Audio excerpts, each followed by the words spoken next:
واش المغرب فعلا هو الأول عربيا في الجمال والجاذبية، ولا غير عناوين صحفية بغت البوز؟ أجي نفهموا الحقيقة من وسط التقارير الدولية لعام 2026. في الأيام الأخيرة الدنيا مقلوبة على تقرير مؤسسة World Population Review. تقرير حط المغرب في الرتبة 30 عالميا والثانية عربيا من بعد مصر. من الناحية القانونية والإدارية هاد التصنيفات ماشي غير زوق تبيع، بل هي مؤشرات اللي كيعتمدوا عليها المستثمرين ووكالات التنقيط الدولية باش يقيسوا القوة الناعمة للمملكة. نقطة قوتنا هي التنوع، جبال الأطلس، الشواطئ ديالنا الجميلة والمدن العتيقة بحال فاس ومراكش. والجديد هو القفزة اللي دارتها غازوت ومراكش اللي ولات السابعة عالميا.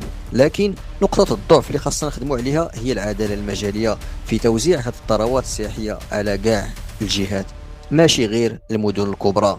هذا الاعتراف الدولي كيحط مسؤولية كبيرة على عاتق الجامعات الترابية باش تحسن الشرطة الإدارية ديالها في المناطق السياحية وتجود الخدمات، حيث السائح محلي أو أجنبي هو المروج الأول لصورة بلادنا. دابا السؤال اللي كيطرح راسو، واش هاد التصنيفات العالمية كنحسوا بها فعلا ملي كنمشيو نسافروا في بلادنا، ولا باقي خاصنا مجهود سواء على مستوى الثمن والجودة؟